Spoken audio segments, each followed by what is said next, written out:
साथियों सोचिए, अगर दुनिया की दो सबसे ताकतवर ताकतें आमने सामने आ जाएं तो क्या होगा। एक तरफ अमेरिका, दुनिया की सबसे बड़ी सैन्य शक्ति, और दूसरी तरफ ईरान, जो खुलकर कह रहा है जो भी हमारी जमीन पर कदम रखेगा वो ताबूत में ही वापस जाएगा। अब देखो, यहां तेहरान टाइम्स है, एक इनका न्यूज़पेपर है। अब ईरान के इस न्यूज़पेपर में उन्होंने क्या छापा है कि वेलकम टू हेल। अब ये वेलकम टू हेल ये अमेरिका के लिए क्यों छापा गया है इस पेपर में? क्योंकि अमेरिका ने अपनी हजारों में सेना ईरान की धरती पर भेजी है। अब जब ये सेना ईरान की धरती पर आ रही है तो जमीनी स्तर का युद्ध स्टार्ट होगा। तो जमीनी स्तर के युद्ध स्टार्ट होने से पहले ईरान की तरफ से न्यूज़पेपर में ये चीज बोली जाती है कि तुम आ जाओ, हम तुमसे डर नहीं रहे हैं। अगर तुम हमें डराने की कोशिश कर रहे हो कि हम सेना भेज देंगे तो अमेरिका डर के और ईरान डर के तुम्हारे कंट्रोल में आ जाएगा, तो वो आप अपने दिमाग से निकाल दो। तुम आओ, जिंदा तो आओगे, लेकिन यहां से जिंदा वापस नहीं जाओगे, हम तुम्हें कच्चा चबा जाएंगे। उन्होंने साफ साफ क्लियर कर दिया कि तुम आओ, हम तैयार बैठे हैं तुमसे लड़ने के लिए, ठीक है, तुम्हें मारकर यहां से हम भेजेंगे। अच्छा, उसका जो ये पूरा जोग्राफिकल एरिया है ना, ईरान का पहाड़ी एरिया और वो आइसलैंड, तो वहां इतना आसान नहीं होगा अमेरिका के लिए ईरान से युद्ध लड़ना जमीनी स्तर पर, ठीक है। वो गोरिल्ला युद्ध स्टार्ट कर देंगे और ऐसे युद्ध करेंगे, वो छुप छुप कर युद्ध करना स्टार्ट कर देंगे, क्योंकि वो उनका एरिया है। तो अमेरिका के लिए अब ये इतना आसान होना नहीं है। ये ट्रंप चाचा तो बेचारे पूरी तरीके से फंसते नजर आ रहे हैं, पूरी तरीके से, ठीक है। अब यहां होता क्या है ये देखो, क्योंकि इन्होंने 3500 अमेरिकी मरीन्स यूएसएस ट्रिपोली पर सवार होकर ईरान के लिए रवाना कर दिए, वो वहां पहुंच भी चुके हैं। अब ये जो ट्रंप चाचा है ना, अब इनके लिए मुसीबत आगे खड़ी हो गई है कि किसी भी तरीके से मुझे ईरान पर कंट्रोल करना ही करना है, क्योंकि विश्व लेवल पर इनका विरोध प्रदर्शन स्टार्ट हो चुका है। इनके खुद देश में, अमेरिका में, लोगों ने बहुत जोरों तरीके से विरोध प्रदर्शन कर रखा है, नो किंग्स के नाम से, कि तुम कोई राजा नहीं हो हमारे देश के। उसके लिए मैं अभी आपसे आगे चर्चा करने वाला हूं। अब इनका सबसे बड़ा जो फोकस है ना, इन बाबूजी का, वो ये है कि अमेरिका के ईरान के 4 मेजर पॉइंट्स हैं। इस चारों पॉइंटों में सबसे जो इंपोर्टेंट है ईरान के लिए वो है खर्ग द्वीप। तो वो किसी भी तरीके से अमेरिका चाह रहा है कि ईरान के खर्ग द्वीप को कंट्रोल किया जाए। अच्छा, ये खर्ग द्वीप है क्या? ये है खर्ग द्वीप। ये देखो, यहां देखना, आप लोग ध्यान से देखिएगा, मैं आपको थोड़ा सा समझाना चाहता हूं। ये स्टेट ऑफ हार्मोज है, पता है, इसका विवाद तो चल रहा है, ईरान ने पूरा कंट्रोल कर रखा है, जो चाह रहा है वही कर रहा है। वहीं से वो जहाज, जो ऑयल वाले जो जहाज है, वो यहीं से पास होते हैं। तो यहां स्टेट ऑफ हार्मोज है और ये है आपका खर्ग द्वीप। ये सबसे इंपोर्टेंट आइसलैंड है ईरान के लिए, क्योंकि सबसे ज्यादा 90% जो ऑयल का एक्सपोर्ट करता है वो इसी द्वीप से करता है। मतलब जो पूरी इकोनॉमी ईरान की चल रही है वो इसी द्वीप से चल रही है।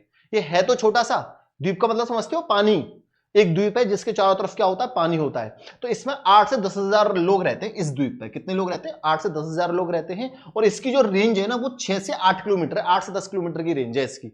लेकिन इसमें उन्होंने बहुत बड़े बड़े टैंक बना रखे हैं जिसमें पूरा ऑयल स्टोर करके रखते हैं और यहीं से वो एक्सपोर्ट करते हैं। अगर किसी भी तरीके से इस खर्ग आइसलैंड को अमेरिका ने कंट्रोल कर लिया, इसको तबाह कर दिया, तो इसका जो 90% ऑयल एक्सपोर्ट होता है वो पूरी तरीके से तबाह हो जाएगा और ये बैकफुट पर आ जाएगा और फिर ये सरेंडर कर देगा। यही सबसे मेन पॉइंट है इसका। मतलब यहां आप ये कह सकते हो कि खर्ग जो आइसलैंड है ईरान की इकोनॉमी है, और खर्ग बंद हो गया तो ईरान खत्म है, फिर ईरान के पास कुछ भी नहीं बचेगा, ठीक है। तो ईरान का 90% जो ऑयल एक्सपोर्ट होता है वो इसी द्वीप से होता है। तो ये सबसे बड़ी कहानी अब इस द्वीप की चल रही है। क्या इस द्वीप पर पहले अमेरिका ने अटैक नहीं करा है? हाँ, करी है, एयर स्ट्राइक्स करी है, लेकिन वो कंट्रोल इस पर नहीं पा पाया है।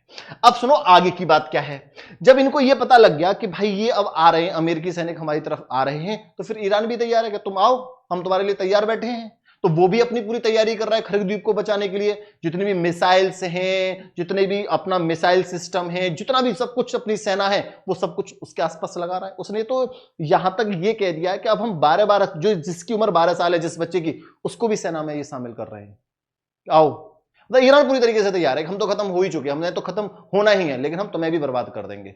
तो ईरान से इस समय भिड़ना बहुत ही खतरनाक होगा अमेरिका और इजराइल के लिए। जो ये समझ ले कि मैं खत्म हूं, तो वो दूसरे को बर्बाद बहुत अच्छे तरीके से करता है, ठीक है। तो अब ये कौन है? ये ईरान की जो सेना है उसके प्रवक्ता है। इन्होंने साफ साफ बोला है कि जो अमेरिकी राष्ट्रपति डोनाल्ड ट्रंप है, ये तो भैया इजराइल के हाथों की कठपुतली बन चुका है। दुनिया का सबसे झूठा अगर राष्ट्रपति कोई है तो वो ट्रंप है, इस पर भरोसा नहीं किया जा सकता। ये आप सभी लोगों को पता ही होगा।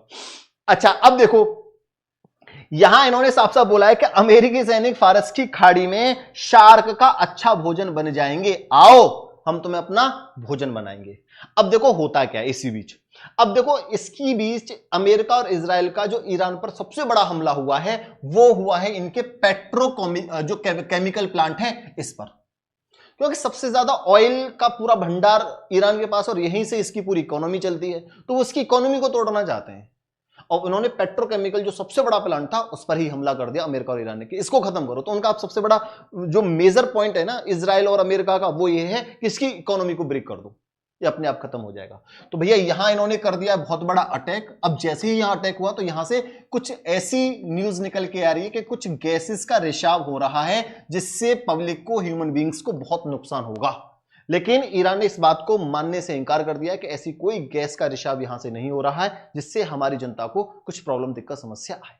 अब इसी बीच क्या होता है, अब जब यहां इस पर अटैक हो गया, तुम सेना अपनी भेज रहे हो ईरान के लिए, तो ईरान भी चुप नहीं बैठ रहा है, ईरान भी अपनी पूरी ताकत लगा रहा है। इसी बीच ईरान ने क्या करा है, इसी बीच ईरान ने कुवैत के बिजली और पानी के डिसैलिनेशन प्लांट पर किया बड़ा हमला, जिसमें एक भारतीय की मौत का भी मतलब खबर आ रही है कि एक भारतीय भी उसमें मारा गया। मिडिल ईस्ट में जितने भारतीय फंसे हुए हैं वो भी बहुत बुरी तरीके से वहां शिकार हो रहे हैं इस युद्ध के। अब देखो आगे क्या होता है, ये चीजें चल रही हैं। अब देखो यहां एक अमेरिका का वॉरशिप है यहां कि डुबा देंगे अमेरिकी वॉरशिप, ये अमेरिकी वॉरशिप है, ठीक है। तो इन्होंने बोला है कि हमारे पास मिसाइल तैयार है, हम तुम्हारा वॉरशिप डुबा देंगे। ये बदला लेने की बात कर रहे हैं, क्योंकि हुआ क्या था, इनका जो एक वॉरशिप था आयरिस डेना के नाम से, जिसे श्रीलंका में डुबा दिया था, तो उसका बदला लेने के लिए उन्होंने बोला था कि अगर तुम्हारा ये वॉरशिप हमें जैसे ही दिखाई देगा, हमारी जैसे ही रेंज में आएगा, सबसे पहले हम तुम्हारा ये वॉरशिप उड़ा देंगे। तो उनका पूरा फोकस ईरान का ये है कि सबसे पहले हम तुम्हारा ये वॉरशिप उड़ाएंगे। अब इसी बीच एक और चीज सुन लो कि ईरान ने सऊदी में यूएस एयरवेज को बनाया निशाना, अमेरिका का आंख माने जाने वाला विमान डैमेज।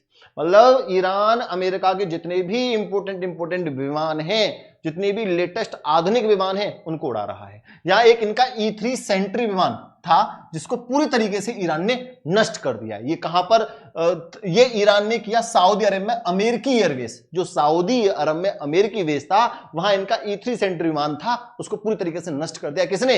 ईरान ने। तो फिर ईरान भी शांत नहीं है, वो पूरी तरीके से तैयार है कि तुम आ जाओ, तुम्हारी तो हवा निकाल देंगे।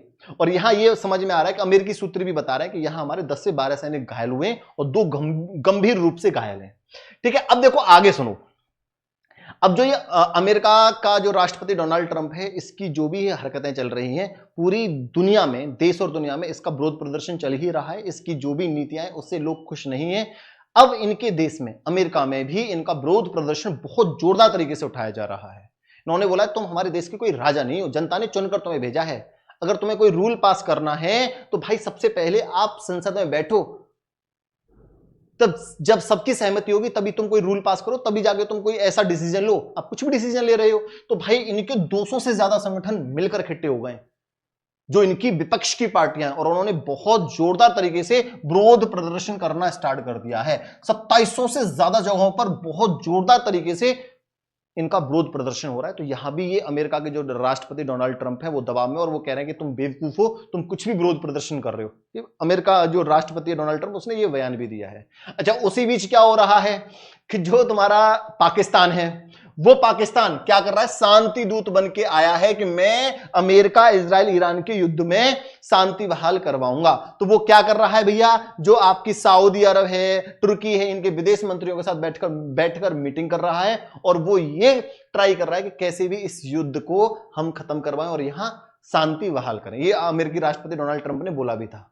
कि पाकिस्तान अपनी तरफ से पुरजोर कोशिश कर रहा है। जो आतंकवादियों का अड्डा है वो भी यहां, हाँ, इजराइल के जो राष्ट्रपति हैं बेंजामिन नेतन्याहू कह रहे हैं बेटा तुम कर लो, शांति शांति करूंगा मैं अपने मन की, जो मुझे करना होगा। ठीक है, तो ये पूरी कहानी मैंने आपको बता दी है दोस्तों। अब यहां आपको कोई कंफ्यूजन हो, कोई डाउट हो तो मुझे कमेंट बॉक्स में जरूर बताइएगा, उस पर डिस्कस कर लेंगे। और आप चाहते हो इस तरीके की लेटेस्ट वीडियो में आपको देता रहूं, एक एक चीज को अच्छे से एक्सप्लेन करके आपको वो नॉलेज आप तक पहुंचाता रहूं जो भी आपके लिए जरूरी है, तो चैनल को सब्सक्राइब जरूर करिए। आज के लिए इतना ही, थैंक यू वेरी मच।